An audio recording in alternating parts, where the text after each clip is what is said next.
Bernie Sanders has officially endorsed Joe Biden. The era of Sanders, 2016 to now, in regards to that particular political revolution and that particular movement, with Sanders back in 2016 as a candidate coming out of nowhere, the woodwork, in order to push forward these ideas unapologetically that he wants to fight for. He loses in 2016, he goes to 2020, he has name recognition, he has cash, and he again makes that run. Everybody else were fighting with box cutters. Max Bloomberg brought in a gun into the premises, and Sanders was fighting with a spoon. I have massively complicated feelings about 2020. I swear to God I do. And it's trying to come to some level of conclusion and bringing those ideas into fruition about my perspectives and how I feel about it. I am very clear, however, on other things about 2020. I want you to understand for the moment what your opposition was willing to do in order to win this race. God, the left. And by the left, I just mean this large organization of people that buy into these particular ideas. I don't care what party they're in. I don't care. Do you believe people should have health care? Yes, then you're on the left. Do you believe people should go to school? Then yes, you're on the left. Whether that's affiliated with the party or not is irrelevant to me. Those ideas, that premise, those ideas, those are the things that I am talking about when I'm saying the left. Do you agree with it? Because look, this notion of the left as being just entirely this esoteric thought thing, as if there is no real material action that goes behind this particular idea of being on the left, is nonsense. What you do in the real world matters. And in the case of being on the left, what you do in the real world matters. It matters. It matters greatly. And so when I look at 2020 and I look at this race and I think, all right, what's next? What do you do next? What's the play? What's the move that's the strongest move on the board? What's the way for you to try to grab whatever you have left after Sanders and putting in the cobblestones? What's next? What's left? And I swear to God, you're going to hate me to say this. I might lose 100 subscribers just in the process of saying it. But if you are trying to get any of your policy priorities accomplished, what I am saying is 1,000% true. Understand for the moment what the Democratic Party did in this race, because you must internalize what they did in order to have some level of understanding of the opponent to which you're engaging. When I make this argument about lose-lose politics, lose-lose win, I know some people recoil over that. It's like, dude, that means Trump gets elected. I hope you understand, though, that the Democratic Party did exactly the same thing. Like, assume for the moment that the brain trust, Obama, Clinton, all of these, Nancy Pelosi, Schumer, all of these guys who were in the meeting saying stop Sanders, assume for the moment that the reason they didn't organize behind Joe Biden in the beginning and that Obama didn't give the endorsement was because they understood Joe Biden was cognitively challenged. By the same token, they were somewhat fractured in regards to where to go beyond Joe Biden. And so in the beginning of the race, you had all these people in the race. And so Sanders, at that point, you had Sanders running against multiple people. But ultimately, though, at the end of the day, those people are always, within the context, on the same side, including Elizabeth Warren. So Sanders is running that race when it becomes clear that, look, Buttigieg can't get the black vote, Klobuchar can't get the black vote, Elizabeth Warren has lost all integrity and credibility from the standpoint of the left, and the other people have fallen out of the race. Joe Biden's your guy. And all of them lumped behind Joe Biden and said, all right, this is our guy. Why? Because Joe Biden at that point was the sacrificial lamb that they were willing to accept if it meant stopping Sanders. And of everybody else in that race, the only person that had a chance to do so was Joe Biden working in tandem with Elizabeth Warren. And that's what they did. Now, understand what that means, though. The Democratic Party decided that the best way to attack Sanders was to not attack Sanders because it's hard to attack somebody who's just authentic and ideologically driven and is honest about the fact that they're ideologically driven. They attacked his supporters. Racist, sexist, bigoted, anti-woman.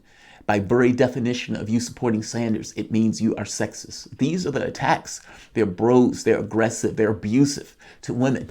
These were the attacks that went on for months. Understand what that means.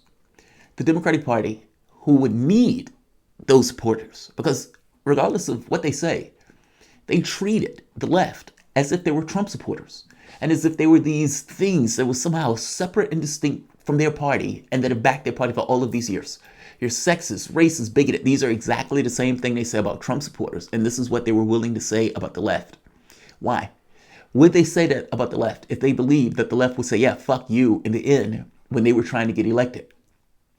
Their belief, their idea, their their understanding of things is that the left, even after months of that, even after all of them saying all of these horrible, horrible things about you, that basically the left will put back on their gimp suits, ass out, jump back in the party, and effectively take the abuse that they've always taken without getting any of the policy priorities that they've never gotten. And they would bitch and complain, oh, I'm being taken advantage of. Oh, I'm being marginalized. Oh, why aren't they pushing for my policy priorities? Misunderstanding that the whole folding yourself into the Democratic Party means that those policy priorities never get accomplished. Bernie Sanders has endorsed one Joe Biden. And what comes next is basically rejecting Sanders. Love him as a person, yes.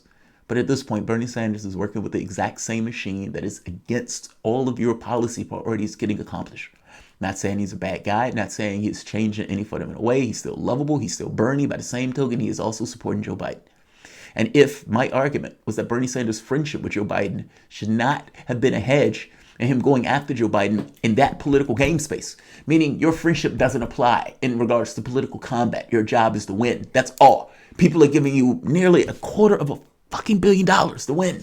And he's your buddy. And because he's your buddy, you don't want to go after him. Oh, God, man. Reading that part affirmed, A, that I was right. B, it also affirmed that I was right in a sense that he should go after him. Everybody in the team was screaming at him to do so. He refused to do it. What I was wrong on and what I apologize for is saying that Sanders could win. If I would have known that he was going to run this campaign and the way that he ran this campaign, I would have said Sanders had no chance of winning. Because his opposition was literally willing to put Trump in that office knowing he was going to cut Social Security and Medicare, even if that meant stopping Sanders. The number one priority of the Democratic Party was to stop Sanders. Trump, secondary. Meaning, if supporting Joe Biden would lose to Trump, it is still more important to stop Sanders. They were willing to play lose-win politics, meaning both of us lose, but at the end we win because we are able to keep power in regards to the context of the established order of things. And if Sanders would have won, he would have changed that. That's what it boils down to. The Democratic Party is willing to engage in this level of politics, but the left is always cowardly about this stuff and always jump back into the party. If you want any of your policy priorities accomplished, following Sanders, at this point, backing Joe Biden, it's not the way to get it. Welcome to the Soapbox.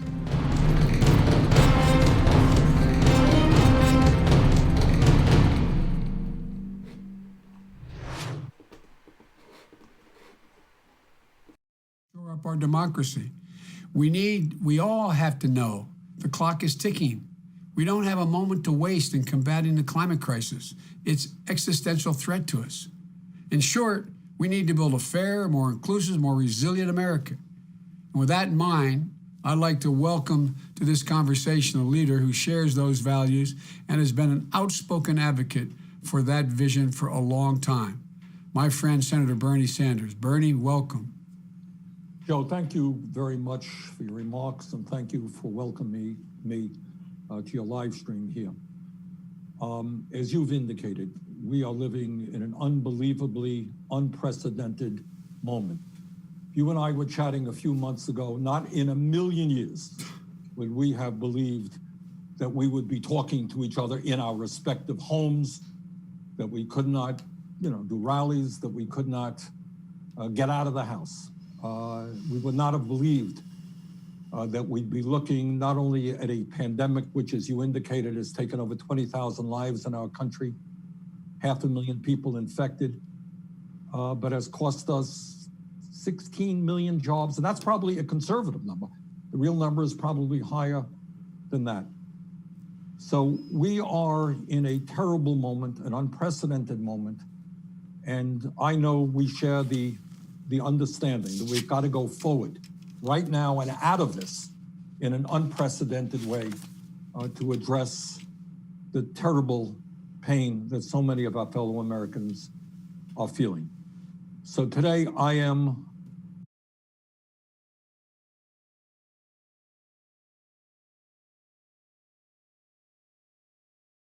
understand. In turmoil, We're going to be worse than we are. The predictions are it's going to be like. So to me, for all of those reasons and so many more, a president who apparently has never read the Constitution of the United States, who believes he's above the law, a president who lies all of the time, a president who has at least shown me that he is a racist and a sexist and a homophobe and a xenophobe and a religious bigot. I mean, for all of those reasons or more, we've got to make Trump a one-term president, and we need you in the White House. So I will do all that I can to see that happens, Joe. And I know that there is an enormous responsibility on your shoulders right now. And it's imperative that all of us work together to do what has to be done, not only in this moment, but beyond this moment, in the future of this country. And in that regard, I have been very pleased that your staff and my staff have been working together over the last several weeks to coming up with a number of task forces. These are task forces that will look at some of the most important issues facing this country. The economy, how we create an economy that works for all, not just a few. Education, how we create the best educational system in the world for all of our people. How we deal with climate change, which, as you indicated, is an existential threat to the planet. How we deal with criminal justice, because we don't want to continue having more people in jail than any other country on earth. How we deal with immigration reform, and how we have a healthcare system that is so much better than what we have right now. Now, it's no great secret out there, Joe, that you and I have our differences, and we're not going to paper them over. That's real. But I hope that these task forces will come together, utilizing the best minds and people in your campaign and in my campaign to work out real solutions to these very, very important problems. So look forward to working with you and bringing some great people into those task forces. God, that's so sad. I watched that video and I think, God, that's so sad. Those task force are nothing. That's nothing. That's nothing. That's an empty hand. That's what that is. And that's an empty hand trying to tell you that they got some out the deal. That's nothing. Think about why for the moment. Why does Bernie Sanders come out this with nothing? Why is he empty-handed here, screaming about task force to have no power to get anything done? Why? Think about it. Think strong and hard about it. I even give you a moment. Think about it. Think about it. Why? Why does Bernie Sanders come away with this empty-handed? What I will put to you is that because Bernie Sanders gave his support over in the very beginning to the winner, despite everybody on that stage saying, we will go to a brokered convention, Bernie Sanders wouldn't do it. Bernie Sanders gave his support in the beginning. I'd support whatever random hack that's put up. I don't care what they say about me. I don't care what they say about my supporters. I don't care how they trash me. I don't care how they lie about me. I don't care about any of that stuff. I'll back that guy. That's me. I'm Bernie Sanders. And because Bernie Sanders said that, why would Joe Biden give Sanders anything? Think about what I'm saying for the moment. This is not tiddlywinks. This is not, Joe Biden is a great guy and he's a nice guy, so he's going to give me X and Y. Politics does not work that way. I'm sorry. It just does not. You have people tugging at these guys, like dollars, like just flowing back and forth, pulling these guys in one direction or the other. Being nice doesn't apply. Sanders is an ideological actor, and that's the reason why you could to some degree trust Sanders on this stuff. By the same token, that trust stops here.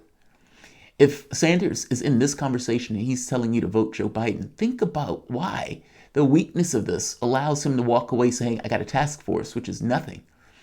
It's because he gave his support over in the beginning. Sanders didn't use the leverage of his supporters. Sanders was willing to give those supporters over to Joe Biden whole hog from jump, which means that the Democratic Party and Joe Biden have no reason to give Sanders anything because he had nothing to leverage. You had already given your leverage over. I'm making a point to you that in the same way that the Democratic Party was willing to use lose-lose politics, you are in a weaker position now because Sanders has capitulated. And to be honest, this was a pillow fight. Sanders didn't really have a real run for the election. I know it looks that way. I know it felt that way at the time. But when you figure out what he was doing behind the scenes, This was not a real run for the president of the United States. He got his ideas out there, that's true. But do you run a race hitting your people with pillows and attack your own surrogates when those people are pointing out opposition research on your candidate? Is that a real race? Do real candidates do that? This was a unicorn running on a rainbow campaign. This wasn't a campaign where the person was running for president of the United States and the issue of power and everything else mattered less. That's not what we got. Whatever I think about Sanders in regards to his virtues, this was not one of them. This was an outright, utter betrayal. This was political malfeasance on a level that is fucking epic. I understand people may leave because of this, but tell me why I'm wrong before you leave. Put it at the bottom of the video. An individual runs a race for president screaming for a political revolution. That individual who runs a race is screaming for a political revolution. Why? Because of all the pain and anguish that Americans across the board have been feeling, either in the Midwest or from the standpoint of race, meaning inequalities in regards to race. Right now, 70% of blacks died in Chicago for the COVID-19. I tell you, Chicago is not full of 70% of blacks. That's not an equal measure of people that has taken an L from this. That's your basic argument. 500,000 people a year are dying from bankruptcy. Have bankruptcies in regards to healthcare. You're talking about the college debt that's on the backs, trillions of dollars, like $1 trillion on the backs of the American public. You mentioned how climate change is an existential threat. And then you mentioned all of these items, and all of those items are legit and pressing and have a sense of urgency associated with it. So the moment that you tell me you want a political revolution, I'm like, fuck yeah, let's have that. Burn shit down. Politically, of course. And you find out I can't show the video of Joe Biden on civil rights because he's my buddy. It may make him feel bad. I can't go after Joe Biden on some of these other issues. He did hit him on Social Security, but that's only after Joe Biden made a hit video of Sanders, but never necessarily taken the initiative on that. In one case after another, Sanders refused to go after Biden. This is not my conjecture. This is literally what has been pointed out in article after article after article. And tell me if those are wrong. You saw the race for yourself. You saw all of these issues associated with Joe Biden that Sanders never necessarily would bring up. He's accused of fucking rape right now. You think Sanders would ever bring that up? You think he'd ever pointedly make the point that Hillary Clinton lost that race, John Kerry lost, Al Gore lost, and Joe Biden is just one of those creatures? He would never make that argument because that is too indicting of Biden, his buddy. Tell me that is not political malfeasance. So leave me if you want. Everything I just said there is remarkably true. Like my wife said, just because it's true doesn't mean it's not hurtful. I don't give a shit if it's hurtful. I care if it's true. That seems to be the issue of the day, apparently, in multiple aspects of my life that is going beyond this channel. Look, I'm easy to get along with, extremely so. However, I reflect people who are around me. This is not a virtue. This is a weakness of me. Meaning, if whatever the rule set you're using to engage me with, I use the same rule set to engage you. That's an aggravating quality, and I get it. I understand. But it is a reflection, basically, of this is how you're engaging me, this is how I engage you.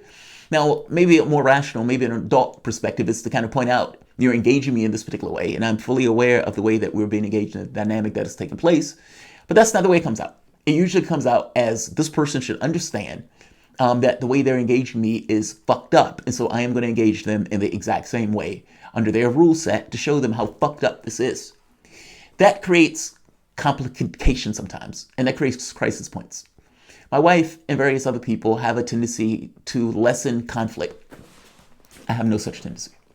If I am right, I am right.